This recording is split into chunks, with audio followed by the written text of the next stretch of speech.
Hello everyone, welcome back to my channel. This is Shiba Malik hair.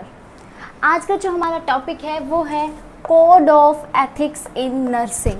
ठीक है कि nursing में कोड ऑफ एथिक्स क्या होते हैं। ठीक, तो पहले मैं आपको बताऊंगी कि एथिक्स क्या होते हैं। एथिक्स क्या होते हैं? प्रिंसिपल्स होता है जो बताता है क्या सही है क्या गलत है एक पर्सन के बिहेवियर में। ठीक है, तो मीन्स नर्सिंग में क्या क्या एथिक्स होने ज़रूरी हैं। ओके, तो पढ़ते हैं। फर्स्ट है हमारा नर्सेज एंड पीपल।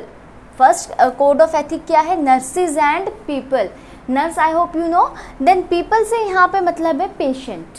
ठीक है, तो नर्सेज एंड पीपल का जो कोड ऑफ एथिक होगा वो क्या होगा कि फर्स्ट है नर्सिंग सर्विसेज, कि जो भी नर्स पेशेंट को सर्विसेज प्रोवाइड कर रही है वो अकॉर्डिंग टू प्रायोरिटी प्रोवाइड करनी है। ठीक है, नेक्स्ट क्या है? Respect belief and values. Patient की जो भी बिलीव्स हैं, जो उसकी वैल्यूज़ है, उनकी क्या करनी है? नर्स को रिस्पेक्ट करनी है। ओके, देन नेक्स्ट हमारे पास आता है नर्सेज एंड प्रैक्टिस। ठीक है, प्रैक्टिस से मतलब है कि जो आप पेशेंट को केयर प्रोवाइड कर रहे हो वो कैसी होनी चाहिए। तो फर्स्ट है मेंटेन नर्सिंग केयर, कि जो नर्स है उसे अपनी नर्सिंग केयर को मेंटेन करके चलना है। मेंटेन कैसे करना है? कि जब भी हमें पता है कि ये पेशेंट हमारे पास है, ओके, और हमें इसको केयर प्रोवाइड करनी है, तो उसकी केयर को मेंटेन रखना है। ये नहीं करना कि एक दिन केयर दी और दूसरे दिन हमने उसको केयर प्रोवाइड नहीं की। नेक्स्ट आता है रेज प्रोफेशनल डिग्निटी। बहुत इंपॉर्टेंट है। प्रैक्टिस आप कर रहे हो मीन्स आप क्या कर रहे हो? नर्सिंग केयर को मेंटेन करके चल रहे हो, तो डिग्निटी भी बहुत इंपॉर्टेंट है कि आपको अपनी खुद की डिग्निटी बनाकर चलनी है। ठीक है, प्रोफेशनल डिग्निटी को रेज करना है मीन्स बढ़ावा देना है आपको। आप वर्क कर रहे हो वहाँ पे, तो आपको कैसे वर्क करना है कि आप एक पेशेंट की केयर कर रहे हो। ठीक है, आपको ऐसे नहीं करना कि मैं ये वर्क कर रही हूँ तो मुझे इसका पे मिलेगा। नहीं, अगर आपके माइंड में ये चीज़ रही कि मैं इसकी ये केयर करूँगी तो मुझे पे मिलेगा, तो आपकी जो डिग्निटी है ना वो बिल्कुल कभी मेंटेन नहीं हो सकती। तो एक प्रोफेशनल डिग्निटी को मेंटेन करके चलना है आपको। क्या करना है? नर्सिंग केयर भी मेंटेन करनी है, लेकिन नर्सिंग केयर तब मेंटेन होगी जब आपकी डिग्निटी हो। ठीक है, आप डिग्निटी को बनाकर चलोगे, आपकी नर्सिंग केयर मेंटेन रहेगी। आप अपनी नर्सिंग केयर को प्रॉपर रखोगे तो आपकी डिग्निटी भी मेंटेन रहेगी। अब नेक्स्ट आता है हमारे पास नर्सेज एंड सोसाइटी। नर्स का सिर्फ हॉस्पिटल तक का वर्क नहीं होता, सोसाइटी में भी जाकर वो वर्क करती है। ठीक है, तो नर्स को क्या करना है? Take initiation. वो इनिशिएशंस लेगी मीन्स जो भी वो वर्क कर रही है वहाँ पर उसमें उसे खुद पार्टिसिपेट करना ही है। एंड सपोर्ट, और क्या करेगी? सपोर्ट करेगी किस चीज़ को? Health and social needs of the society.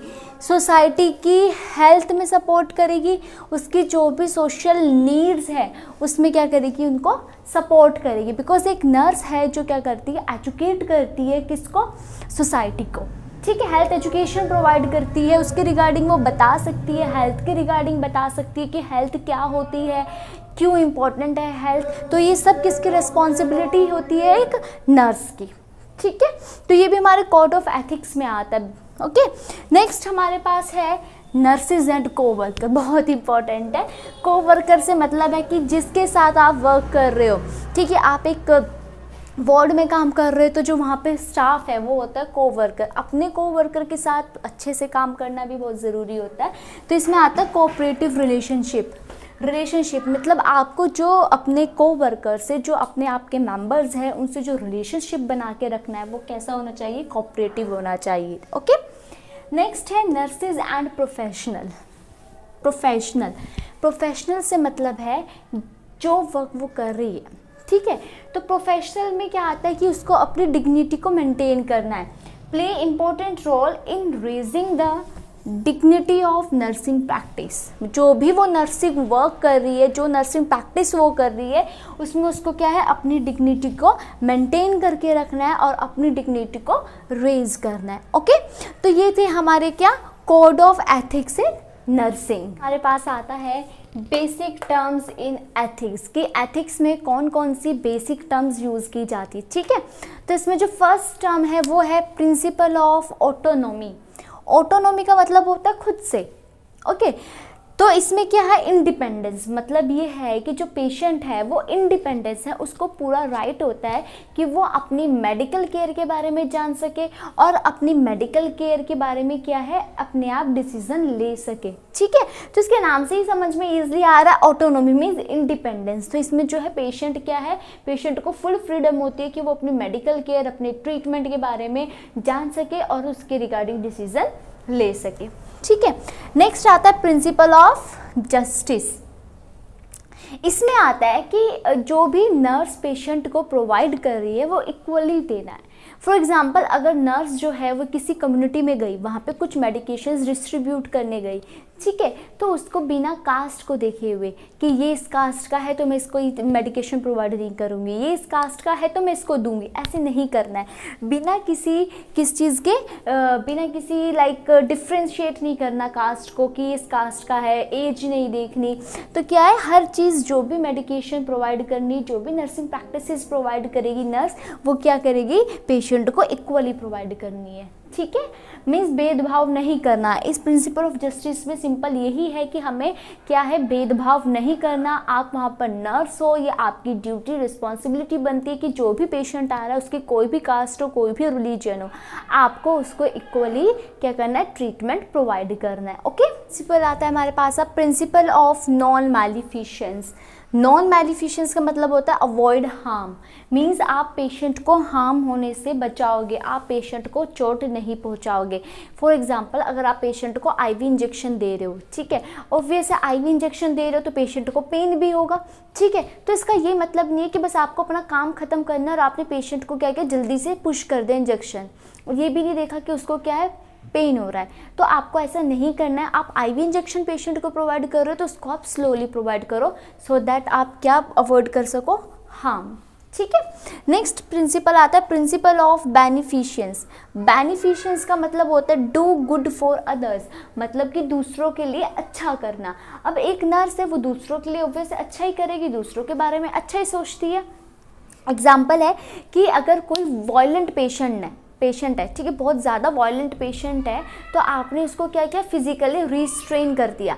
अब आपने उस पेशेंट को फिजिकली रिस्ट्रेन करा है तो ऑब्वियस है जो पेशेंट है उसको डिस्कम्फर्ट होगा, लेकिन आपने सोसाइटी के लिए और उसकी जो फैमिली मेम्बर्स हैं उनके लिए क्या किया, कुछ अच्छा करा, क्योंकि जो पेशेंट था वो वायलेंट था, वो दूसरों को हार्म पहुंचा सकता था। ठीक है, तो ये हमारे में आता है बेनिफिशियंस कि दूसरों के लिए अच्छा करना। आता है प्रिंसिपल ऑफ फिडिलिटी। ठीक है, फिडिलिटी का मतलब होता है कि प्रॉमिस, मीन्स अगर नर्स ने पेशेंट से कोई प्रॉमिस करा है तो उसको उसे क्या करना है, कंप्लीट करना है। इसका मतलब यही रहता है कि आपको अपने पेशेंट के साथ लॉयल रहना है। ये नहीं कि आपने उससे प्रॉमिस कर दिया कि आप ना आज आपकी छुट्टी हो जाएगी, आपने उसको ऐसे ही बोल दिया। ठीक है, आपसे पेशेंट से ऐसे पूछा कि मेरा डिस्चार्ज कब होगा, आपने ऐसे ही बोल दिया आज हो जाएगी। ठीक है, फिर पेशेंट आपसे पूछता है कि आपने बोला था आज मेरा डिस्चार्ज हो जाएगा, आज मेरा डिस्चार्ज नहीं हुआ, तो उससे क्या है, एक जो IPR होता है, जो एक बॉन्ड होती है, वो क्या हो जाती है, हमारी ख़राब होती है।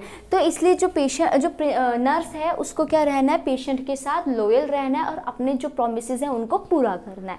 ठीक है, नेक्स्ट आता है प्रिंसिपल ऑफ अकाउंटेबिलिटी। इसका मतलब है to become answerable in one word और एक्शंस, मतलब ये कि आपको क्या है, अगर आप पेशेंट को कोई भी मेडिकेशन प्रोवाइड कर रहे हैं, ठीक है, आपको उसका साइड इफ़ेक्ट, उसका एक्शन और उसके कॉम्प्लिकेशंस के बारे में पता होना चाहिए।